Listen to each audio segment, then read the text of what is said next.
Good afternoon to all. Goal classes में आपका स्वागत है। जैसे कि हमारी रोज वीडियो हो रही थी, आपको पता है 1 बजे आती थी, कल वो आ नहीं पाई, सॉरी उसके लिए। आज हम कंटिन्यू करेंगे उसके उसमें आगे अपने सिलेबस की तरफ, जो हमारा सिलेबस चल रहा था। मैंने पिछली वीडियो में आपको जो डीपीएसपी थे, राज्य के नीति निर्देशक तत्व, वो पूरे करा दिए। अब हम आगे बढ़ते हैं। हमारा सिलेबस अब भाग आपको पता है 4 तक तो हो गया। अब भाग 5 की तरफ हम बढ़ रहे हैं, जो हमारी कार्यपालिका है उसकी तरफ। हमारा सिलेबस मैं कह सकता हूँ एक फोर्थ, मतलब 1/4 पार्ट तो कंप्लीट उसका हो गया है। अब 1/3 फोर्थ बचा है, इसलिए हम उसकी तरफ बढ़ेंगे। उससे पहले ये सुविचार है जो मैं डेली आपके लिए लाता ही हूँ। सफलता की शुरुआत हमेशा असफलता से ही होती है। ये चीज़ तो आप भी जानते हैं, क्योंकि जिसने कभी असफलता का स्वाद ही नहीं चखा, वो सफलता का स्वाद क्या जान सकता है। यानी अगर उसकी जो सीढ़ियाँ होती हैं, उस पर पहली सीढ़ी पर पैर रखने से पहले उसका पैर नहीं लड़खड़ाया, तो वो बाकी सीढ़ियों को कितने संभाल के कैसे चढ़ेगा। इसलिए हम कह सकते हैं कि सफलता का शुरुआत हमेशा असफलता से ही होती है। एक सफल व्यक्ति कभी ना कभी असफल हुआ होगा, तब वो सफल हुआ है। अब हम आगे बढ़ते हैं अपनी क्लास में।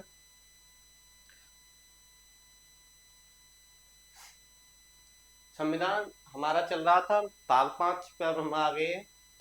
संविधान की जो भाग 5 है, उसका आर्टिकल 52 से 151 तक है।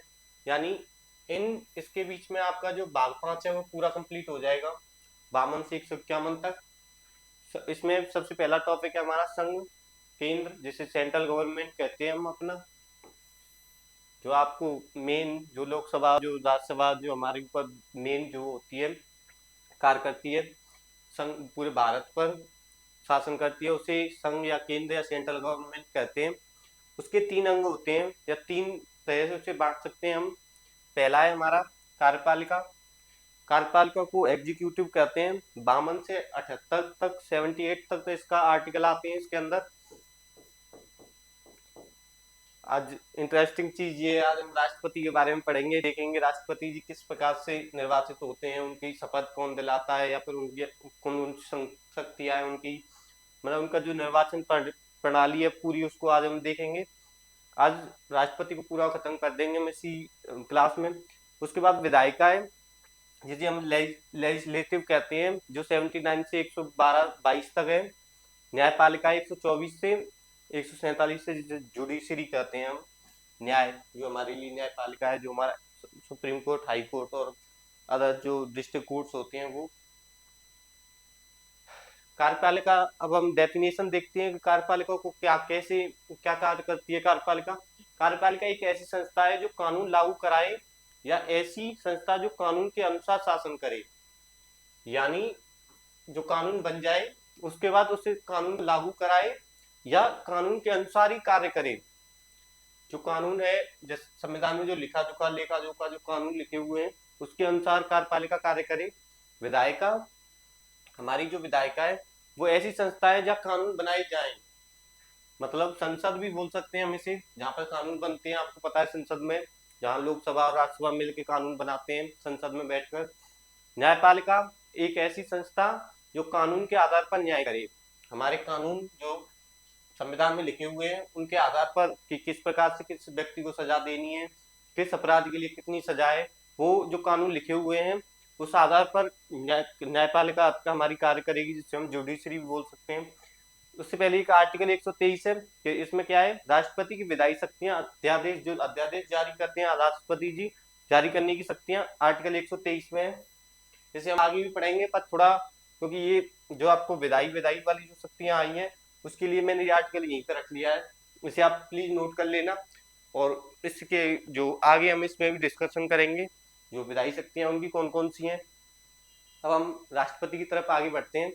जो हमारा सबसे पहला कार्यपालिका हमने देखा था, जो 3 अंग मैंने या 3 जो भाग बताए थे उनके।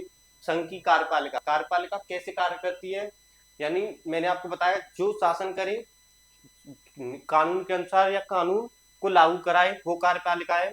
कार्यपालिका के अंदर अंदर कौन कौन से अंग हैं, या कौन कौन से जो व्यक्ति हैं, जो पदाधिकारी हैं, वो कार्य करते हैं। प्रेसिडेंट और हमारे जो वाइस प्रेसिडेंट होते हैं, राष्ट्रपति,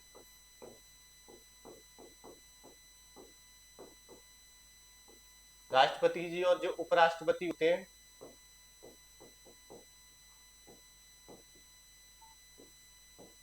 वो 52 से 73 तक आते हैं। आर्टिकल इनके आर्टिकल के अंतर्गत आते हैं ये 52 से 73।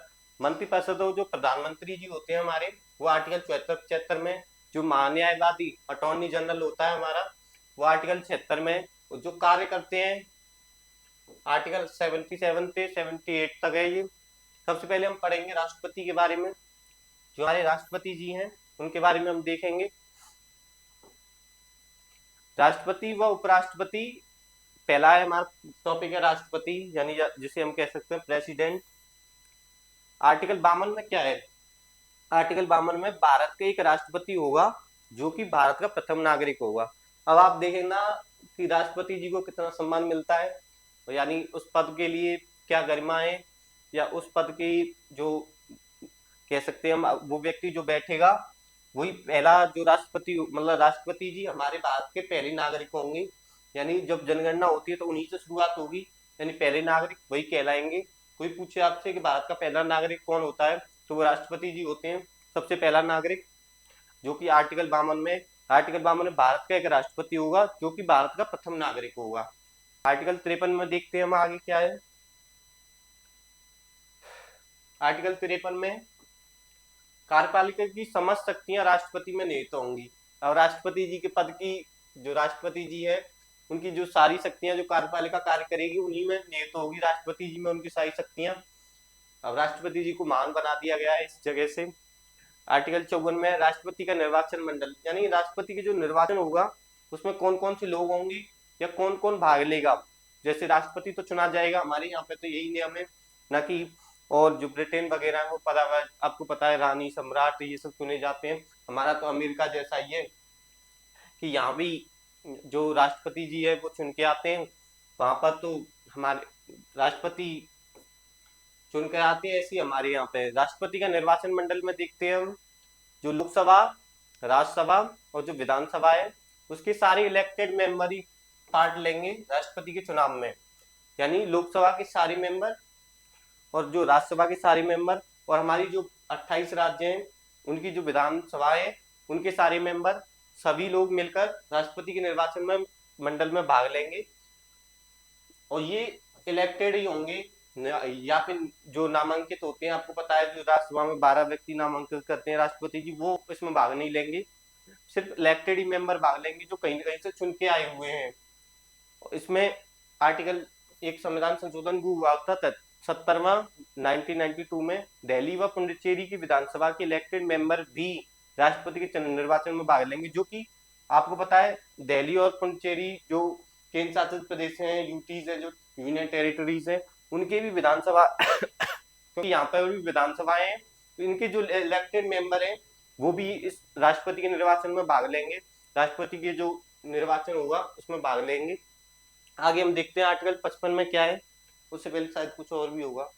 हाँ, और राष्ट्रपति की जो निर्वाचन होगा उसमें भाग कौन कौन व्यक्ति नहीं लेगा वो भी मैंने लिख दिया है। जो नामांकित सदस्य होते हैं, आपको पता है कि जो राज्यसभा में या विधान परिषद में जो नामांकित किए जाते हैं या विधान परिषद पूरी होती है, आपको पता है कि जो 6 राज्यों में विधान परिषद, इसलिए इसे हमारे जो राष्ट्रपति जी चुनाव में मंडल में जो भाग नहीं दिया गया है, इन्हें जो अधिकार है जो विधान परिषद को नहीं दिया गया है, क्योंकि नामांकित सदस्य व विधानसभा के इलेक्टेड मेंबर निर्वाचन मंडल में भाग नहीं लेंगे।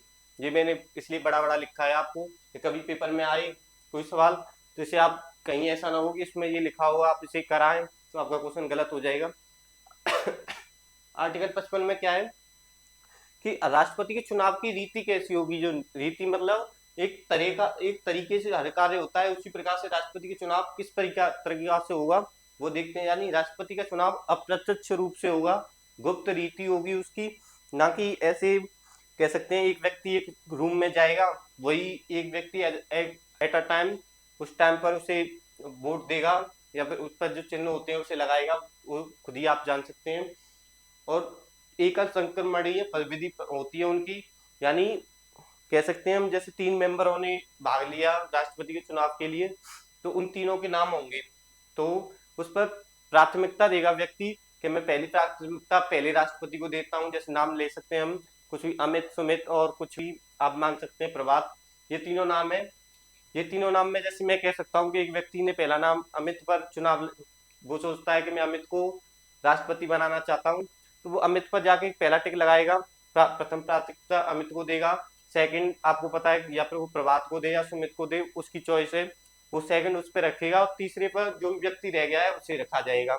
इसी प्रकार से देखेंगे हम, जो सारे व्यक्ति, जो इलेक्टेड, जो व्यक्ति जो भाग ले रहे हैं राष्ट्रपति के चुनाव में, वो ऐसे ही क्रम वाइज लगाएंगे उस व्यक्तियों को, और बाद में जब गणना होगी उसकी, उसमें देखा जाएगा जिसको फर्स्ट चॉइस मिली है उसे राष्ट्रपति बना दिया जाएगा।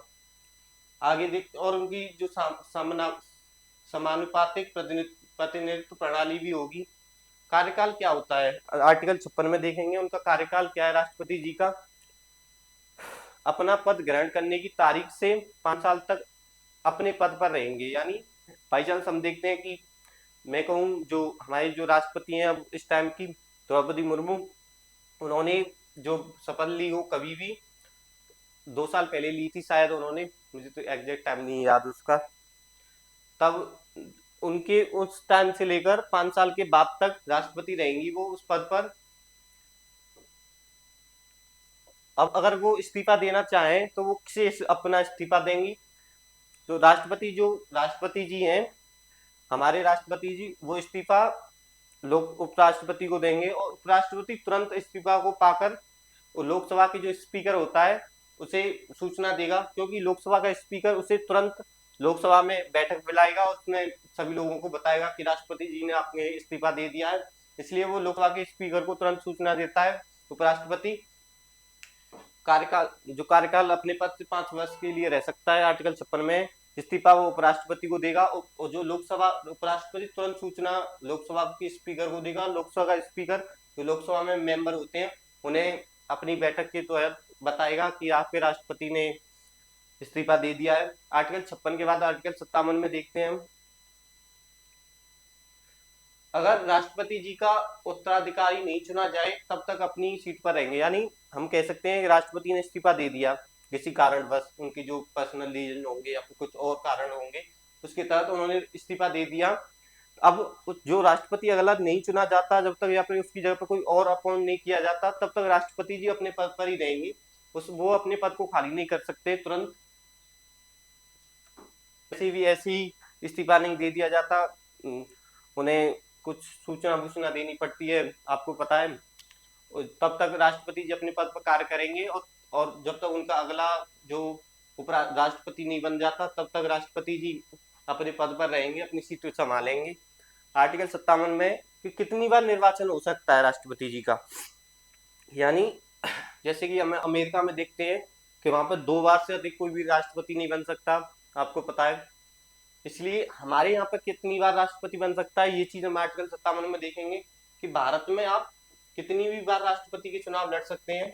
ये हमारे यहाँ पर कोई प्रतिबंध नहीं है कि 1 या 2 बार, नहीं, ऐसा नहीं है कि 1-2 बार हो। हमारे यहाँ पर राष्ट्रपति के चुनाव के लिए कोई व्यक्ति कितनी बार भी बन सकता है, चाहे वो जो पास्ट में 2 बार बन चुका हो या 4 बार बन चुका हो, ऐसा कुछ नहीं है, वो लगातार कितनी भी बार बन सकता है।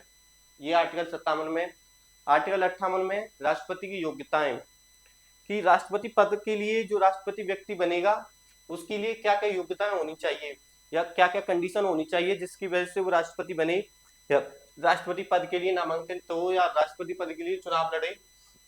उसमें हम देखेंगे जो वो भारत का नागरिक हो, ये तो कॉमन चीज है हर एक में, क्योंकि भारत का नागरिक नहीं होगा, क्या विदेशी को थोड़ी नाम बना देंगे, जो हमारे संविधान के प्रति आस्था ही नहीं रख रहा या फिर हमारे संविधान को जानता ही नहीं है, उसे हम राष्ट्रपति बना भी नहीं सकते। इसलिए पहली कंडीशन है कि भारत का नागरिक हो। सेकंड कंडीशन है अगर वो 35 वर्ष की आयु पूरी कर चुका हो। 35 व्यक्ति, क्योंकि थोड़ा एज्ड व्यक्ति होगा वही संविधान या एक सुचारू रूप से अपने मस्तिष्क के प्रभाव से हमारे जो राष्ट्रपति पद की गरिमा रखेगा और राष्ट्रपति पद के लिए कार्य करेगा। जो उसके कार्य होते हैं वो भी हम आगे पढ़ेंगे, राष्ट्रपति जी के क्या क्या कार्य होते हैं। और वो लोकसभा का सदस्य चुने जाने की योग्यता भी रखता हो, वही व्यक्ति राष्ट्रपति पद के लिए नाम को चुनाव के लिए अर्जी दे सकता है और चुनाव लड़ सकता है। लोकसभा का सदस्य चुने जाने की योग्यता रखता हो, 35 वर्ष की आयु पूरी कर चुका हो, भारत का नागरिक हो। राष्ट्रपति की योग्यताएं ये आर्टिकल 58 में है। ये आर्टिकल 59 की तरफ देखते हैं हम। आर्टिकल 59 में क्या है और नोट में एक चीज और है, प्रस्तावक 50 होने चाहिए, 50 ही अनुमोदक होने चाहिए। यानी 50 व्यक्ति कहें कि ये हम व्यक्ति ला रहे हैं या फिर ये व्यक्ति हम चाहते हैं कि ये राष्ट्रपति पद के लिए चुने, और 50 ही हामी भरे उसके लिए कि ठीक है कि हाँ ये व्यक्ति राष्ट्रपति पद की जो चुनाव है उसमें भाग ले सकता है। उसके लिए उसे 15,000 रुपये जमानत राशि के रूप में आरबीआई के पास रखना होगा। ये कंडीशन है कि कौन कौन किस व्यक्ति के लिए, मतलब 15,000 रुपये उसे रखने ही होंगे जमानत राशि के रूप में आरबीआई के पास। और एक वो दिवालिया नहीं होना चाहिए या फिर कोई पद के जो लाभ का पद होता है उस पर भी धारण नहीं होना चाहिए, ये भी योग्यता है उसकी। यानी कह सकते हैं हम फिर कोई व्यक्ति आईएएस या पीसीएस ना हो, क्योंकि उसे अपने पद से इस्तीफा देना होगा तब वो राष्ट्रपति पद के लिए चुनाव लड़ सकता है। या फिर कोई किसी मंत्री ना हो, जैसे हम कह सकते हैं कोई मुख्यमंत्री ना हो, या फिर कोई और जो राज्यपाल हो या फिर कुछ और हो, उसे अपने पद से इस्तीफा देना होगा, उसके बाद ही वो राष्ट्रपति पद के लिए जो आवेदन कर सकता है या फिर कह सकते हैं उसके लिए चुनाव लड़ सकता है। अब हम देखेंगे जो आपका आर्टिकल 59 है, जो 59 है, तो राष्ट्रपति पद की शपथ क्या है, शर्तें क्या है, मतलब जो राष्ट्रपति बने उसके लिए शर्तें क्या है, किसी लाभ के पद पर ना हो, कार्यकाल के दौरान इनके वेतन और भत्ते में संसद कभी कटौती नहीं करेगी। ये राष्ट्रपति पद की जो शर्तें हैं वो है कि वो किसी लाभ के पद पर ना हो। मैं अभी आपको बता ही रहा था कि किसी मंत्री ना हो, मुख्यमंत्री ना हो, या फिर किसी राज्यपाल ना हो किसी राज्य का, ऐसी कोई शर्तें नहीं होनी चाहिए। मतलब वो किसी लाभ के पद पर उस टाइम पर नहीं होना चाहिए। कार्यकाल के दौरान जब उसका कार्यकाल चलेगा राष्ट्रपति जी का, तो संसद हर चीज में कटौती कर सकती है, हर किसी की में ऐसा तो नहीं है, मगर जो राष्ट्रपति जी हैं हमारे, उनकी जो वेतन और भत्ते होते हैं उनमें संसद कभी भी कटौती नहीं करेगी जो कार्यकाल के दौरान उनके राष्ट्रपति जी के। आर्टिकल 60 में क्या है, शपथ है। यानी जो राष्ट्रपति जी हैं उनको शपथ कौन दिलाएगा, जो हमारे भारत के राष्ट्रपति हैं उनको शपथ कौन दिलाएगा, वो सुप्रीम कोर्ट के मुख्य न्यायाधीश है। सुप्रीम कोर्ट का मुख्य न्यायाधीश जो राष्ट्रपति जी को शपथ दिलाएगा, या उसकी जो, या फिर उस टाइम पर जो अनुपस्थिति हो सुप्रीम कोर्ट के मुख्य न्यायाधीश की, उसकी जगह पर कौन उसे राष्ट्रपति जी को शपथ दिला सकता है, तो वो सुप्रीम कोर्ट का ही सीनियर मोस्ट जज हो सकता है। यानी कह सकते हैं हम एज्ड व्यक्ति, जो राष्ट्रपति जो सुप्रीम कोर्ट में हमारे सीनियर मोस्ट जज हो, वही राष्ट्रपति के पद के लिए जो शपथ होती है उसे दिलाएगा उस व्यक्ति को जो राष्ट्रपति चुना गया है। आर्टिकल 61 की तरफ बढ़ते हैं हम। आर्टिकल 61 में राष्ट्रपति पर महाभियोग की प्रक्रिया, यानी कि कोई व्यक्ति चाहे, मतलब जो लोकसभा है या राज्यसभा है, वो चाहे कि हम राष्ट्रपति जी को हटाना चाहते हैं, उस पर महाभियोग लाना चाहते हैं, तो उसके लिए क्या क्या कंडीशन है। पहले तो आधार देखेंगे हम कि राष्ट्रपति के पद को हटा कैसे सकते हैं, यानी राष्ट्रपति जी को हटा कैसे सकते हैं, उसके लिए क्या क्या आधार हो सकते हैं। जब पहला आधार है उनके में कि संविधान का अतिक्रमण किया हो उस व्यक्ति ने, यानी संविधान, हमारा जो संविधान है उसका कोई भाग है या फिर कुछ कोई कानून का उल्लंघन किया हो, उसका अतिक्रमण किया हो, वायलेशन ऑफ द कॉन्स्टिट्यूशन, संविधान का अतिक्रमण किया हो, ये आधार हो सकता है उसके लिए। या फिर कोई भी व्यक्ति से कोई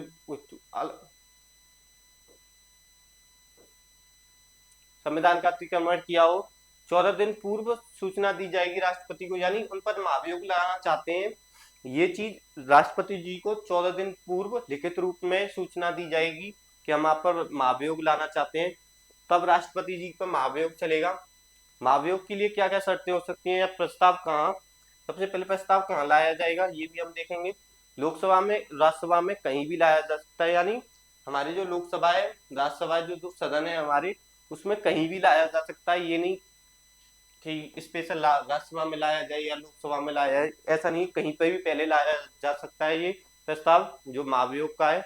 उस पर प्रस्ताव पर लाया जाए तो 1/4 जो सदस्य होते हैं लोकसभा और राज्यसभा के प्रस्ताव पर हस्ताक्षर करें, या उनके होने ही चाहिए ये हस्ताक्षर, तभी ये प्रस्ताव आगे बढ़ेगा, वरना ये प्रस्ताव वहीं खारिज हो जाएगा अगर उस पर 1/4 व्यक्तियों के हस्ताक्षर नहीं होंगी। अब कार्रवाई कैसे चलेगी कि पहले लोकसभा या राज्यसभा किसी भी सदन में पहले प्रस्ताव, यानी अब वो प्रस्ताव किसी भी सदन में लाया जाए। जैसे राज्यसभा, पहले हम सोचते हैं कि वो लोकसभा में आया, तो लोकसभा में उस टाइम पर 2/3 व्यक्ति उस जो प्रस्ताव है उस पर हस्ताक्षर करें, फिर उसके बाद वो राज्यसभा में जाएगा, उसके 2/3 सदस्य हस्ताक्षर करें, तब ये प्रस्ताव आगे बढ़ेगा। ये इन दोनों की हस्ताक्षर 2/3 की होनी चाहिए, यानी अब हम अब देख सकते हैं 2/3 यानी मैं मान सकता हूँ 300 व्यक्ति हों, जैसे किसी राज्यसभा में या लोकसभा में, ये एज इट इज मैं बता रहा नहीं रहा हूँ, कि हम करके देखते हैं, जैसे 300 व्यक्ति हों तो 2/3 यानी 200 व्यक्तियों के साइन हस्ताक्षर होनी चाहिए उस प्रस्ताव पर। अगर 200 व्यक्तियों से कम हस्ताक्षर है तो ये प्रस्ताव तुरंत खारिज हो जाएगा। ये कंडीशन होती है इसकी, क्योंकि राष्ट्रपति को हटाना ऐसी हासी खेल थोड़ी ना है। राज्यसभा 2/3 सदस्य हस्ताक्षर करें, आप देख सकते हैं। अब दोनों सदनों से 2/3 बहुमत से पास हो गया वो प्रस्ताव, तब राष्ट्रपति जी को अपने पद से इस्तीफा देना पड़ेगा या पद को छोड़ना पड़ेगा। अब ये कंडीशन हो ही जाती है कि राष्ट्रपति अपने पद को छोड़े। महाभियोग की प्रक्रिया राज्यसभा लोकसभा के किसी भी सदस्य, जो महाभियोग की प्रक्रिया में लोकसभा या राज्यसभा के सभी सदस्य भाग लेंगे, यानी ये नहीं कि 200 व्यक्ति या जो भी हमारे यहाँ पे संख्या है राज्यसभा लोकसभा की, वहां पे सभी व्यक्ति, जैसे कि हम कह सकते हैं नामांकित भी हो सकते हैं, इलेक्टेड भी हो सकते हैं, सारे व्यक्ति भाग लेंगे। ये नहीं नामांकित व्यक्ति भाग नहीं लेंगे, ऐसा कुछ नहीं है। यहाँ पर सभी व्यक्ति भाग लेंगे राष्ट्रपति के महाभियोग की प्रक्रिया में। आर्टिकल 62 में राष्ट्रपति पद रिक्त होने के बाद, अब राष्ट्रपति जी ने पद को छोड़ दिया, उसके बाद जो राष्ट्रपति पद पर रिक्त होगा उसे 6 महीने के भीतर, 6 माह के भीतर पुनः चुनाव करा के उस पद को भरना होगा। तब तक क्या करेंगे, यानी राष्ट्रपति का पद खाली तो नहीं रखा जा सकता, क्योंकि भारत का प्रथम नागरिक है और उसके संचालन में सारा कार्य चल रहा है। तो हम देखेंगे राष्ट्रपति पद जब रिक्त हो तब उस राष्ट्रपति जी कार्य को संभालेंगे, जो हमारे वीपी होते हैं, वाइस प्रेसिडेंट, वही उसकी जगह पर राष्ट्रपति जी पर कार्य संभालेंगे। वाइस प्रेसिडेंट के 6 माह तक राष्ट्रपति पद पर काम कर सकता है, यानी हमारे जो उपराष्ट्रपति जी हैं वो 6 माह तक राष्ट्रपति पद पर कार्य कर सकते हैं, उसके बाद चुनाव कराना ही होगा। ये कंडीशन है। ये हमने जो आपके 52 से जो अब 62 तक जो आर्टिकल थे जो राष्ट्रपति के तहत आते थे वो मैंने आज कंप्लीट करा दिए। एक बार इसका दोबारा रिवीजन करा देता हूँ, उससे पहले आप एक बार स्क्रीनशॉट खींच लीजिए।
इससे आगे हम देखते हैं कि एक बार दोबारा मैं आपको रिवीजन करा देता हूँ जल्दी जल्दी, क्योंकि ये आपको दिमाग में उतर जाए और आपको बार बार ये वीडियो ना देखनी पड़े। इसके लिए संविधान भाग 5 में आर्टिकल 52 से 151 तक भाग 5 है। इसमें संघ या केंद्र सेंट्रल गवर्नमेंट है आपकी, उसमें कार्यपालिका एग्जीक्यूटिव उसके 52 से 78 तक है आर्टिकल। विधायिका 79 से 122 तक है। लेजिस्लेटिव न्यायपालिका जो आपकी जुडिशरी है वो 124 से 147 तक है। हम देखेंगे कार्यपालिका क्या होती है, उसकी डेफिनेशन क्या है। ऐसी संस्था जो कानून लागू कराए या ऐसी संस्था जो कानून के अनुसार शासन करे। कार्यपालिका है ऐसी संस्था जो कानून लागू कराए या कानून के अनुसार ही शासन करे। विधायिका क्या है, ऐसी संस्था जहाँ कानून बनाए जाए। न्यायपालिका है ऐसी संस्था जो कानून के आधार पर न्याय करे। आर्टिकल 123 में राष्ट्रपति की विधायी शक्तियां अध्यादेश जो जारी करती हैं राष्ट्रपति जी, जारी करने की शक्तियां आर्टिकल 123 में।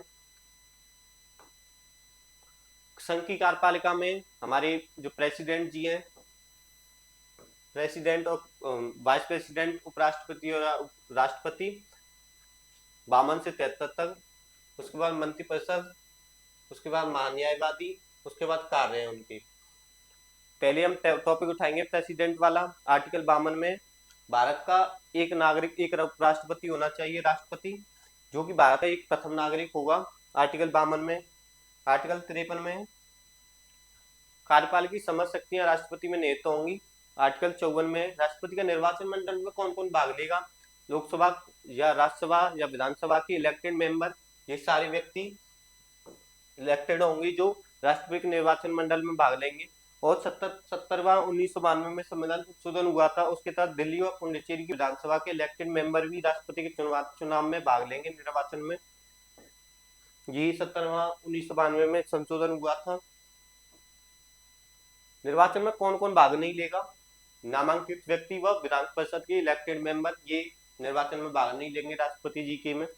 आर्टिकल 55 में चुनाव की रीति क्या होगी, यानी चुनाव किस तरीके से होगा, वो मैंने आपको एक लिखित वे में या अपनी मौखिक वे में अभी थोड़ी देर पहले वीडियो में बताया था। आप उस वीडियो को थोड़ा पीछे करके देख सकते हैं। चुनाव की रीति है अप्रत्यक्ष, गुप्त रीति, एकल संक्रमणीय विधि, सामोपातिक प्रतिनिधित्व प्रणाली। कार्यकाल क्या होगा, राष्ट्रपति अपने पद ग्रहण करने की तारीख से 5 साल तक राष्ट्रपति जी अपने जो पद पर रहेंगे, और जब वो इस्तीफा देंगे तो उपराष्ट्रपति को देंगे। उपराष्ट्रपति जी लोकसभा के जो स्पीकर होगा उसे सूचना देगा, उस लोकसभा का स्पीकर तुरंत ही बैठक बुलाएगा, या फिर लोकसभा राज्यसभा की वो बताएगा लोगों को कि जो सदस्य होंगे उनके कि आपके राष्ट्रपति जी ने इस्तीफा दे दिया है।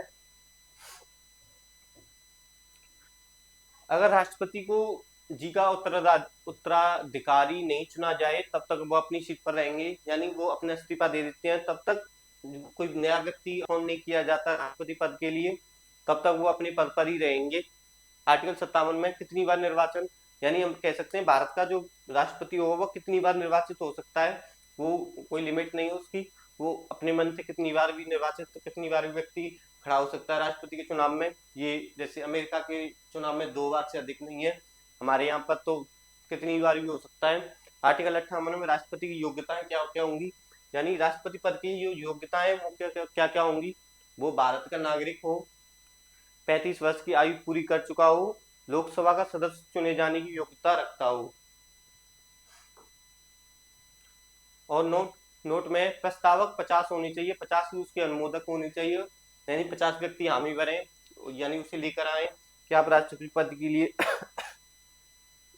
निर्वाचन लड़िए या चुनाव लड़िए, और 50 ही अनुमोदक हों, यानी 50 कहें हाँ ठीक है ये व्यक्ति राष्ट्रपति पद के लिए चुनाव लड़ सकता है, और 15,000 रुपये वो RBI में जमानत राशि के रूप में रखें।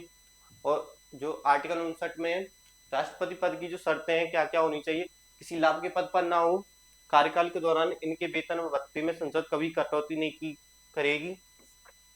आर्टिकल 7 में शपथ, यानी शपथ कौन दिलाएगा राष्ट्रपति जी को, जो सुप्रीम कोर्ट का मुख्य न्यायाधीश या चीफ जस्टिस होगा जो, या उसकी जगह पे अगर वो अनुपस्थित है तो उसकी जगह पे कौन दिलाएगा, सुप्रीम कोर्ट का ही सीनियर मोस्ट जज ही उपराष्ट्रपति या राष्ट्रपति जी को शपथ दिलाएगा। उपराष्ट्रपति, सॉरी मैं मुझसे निकल गया। आर्टिकल 61 में राष्ट्रपति पर महाभियोग की प्रक्रिया किस प्रकार चलेगी, यानी राष्ट्रपति के महाभियोग में क्या होना चाहिए, पहले तो आधार देखते हैं हम किस प्रकार पर उन पर महाभियोग लगाया जाए, किस कारण की वजह से, कि संविधान का उन्होंने अतिक्रमण किया हो, वायलेंस ऑफ द कॉन्स्टिट्यूशन, और जब महाभियोग लगाया जा रहा है तो उससे 14 दिन पूर्व उन पर सूचना दी जाए कि आपका महाभियोग चलेगा अब। और प्रस्ताव कहाँ, पहले सबसे पहले प्रस्ताव कहाँ लाया जा सकता है, ये लोकसभा या राज्यसभा किसी भी सदन में लाया जा सकता है, ये नहीं कि लोकसभा में ही लाया जाए, ऐसा नहीं है। उस पर प्रस्ताव पर 1/4 व्यक्तियों के हस्ताक्षर करेंगे या होने ही चाहिए ये, अगर नहीं है तो ये प्रस्ताव तुरंत ही रद्द हो जाएगा। कार्यवाही पहले लोकसभा राज्यसभा किसी भी सदन में हो सकती है, हम मानते हैं कि लोकसभा में शुरुआत की तो लोकसभा के जो 2/3 सदस्य हैं वो हस्ताक्षर करें, राज्यसभा के 2/3, उसके बाद जब राज्यसभा में जाए तो उसके भी 2/3 सदस्य हस्ताक्षर करें। उसके बाद अगर ये दोनों सदनों से पास हो जाता है तब राष्ट्रपति जी को पद छोड़ना पड़ेगा। नोट, महाभियोग की प्रक्रिया में लोकसभा या राज्यसभा के सभी सदस्य भाग लेंगे, यानी जो मेंबर इलेक्टेड हैं या फिर जो नामांकित हैं वो सारे व्यक्ति महाभियोग में भाग लेंगे। आर्टिकल 62 में राष्ट्रपति पद अब रिक्त हो गया, तो उसकी 6 माह के भीतर उसको चुनाव हो जाना चाहिए, यानी पद को दोबारा भर देना चाहिए। तब तक राष्ट्रपति जो के पद की खाली नहीं रखा जा सकता, तब तक उपराष्ट्रपति जो हमारे वाइस प्रेसिडेंट है वो कार्य संभालेंगे। वाइस प्रेसिडेंट के 6 माह तक राष्ट्रपति पद पर काम कर सकता है। ये आर्टिकल 62 में। आज का जो राष्ट्रपति का आपका टॉपिक था वो मैंने पूरा कंप्लीट करा दिया। अगले टॉपिक में हम देखेंगे जो आपके उपराष्ट्रपति जी हैं और जो मंत्रिपरिषद और जो बाकी और चीजें थी वो हम अगले वाली टॉपिक में देखेंगे। आज की वीडियो में इतना ही। उससे पहले मेरी बात सुन के जाइए आप। जो आपका प्यारा चैनल गोल्ड क्लासेज है, प्लीज इसे लाइक करिए, सब्सक्राइब करिए और शेयर करना ना भूलें। और वीडियो के एंड में कमेंट भी कर सकते हैं आप, जिससे हमें पता चलेगा कि हमें और क्या इम्प्रूवमेंट करना है, या फिर आप बता सकते हैं कि इस चीज़ में कमी है, वो चीज़ें आप कमेंट करके बता सकते हैं। ये सुविधा तो अच्छी दी है यूट्यूब ने, इसलिए आप इसका सुविधा का लाभ उठाइए। धन्यवाद आज की वीडियो में।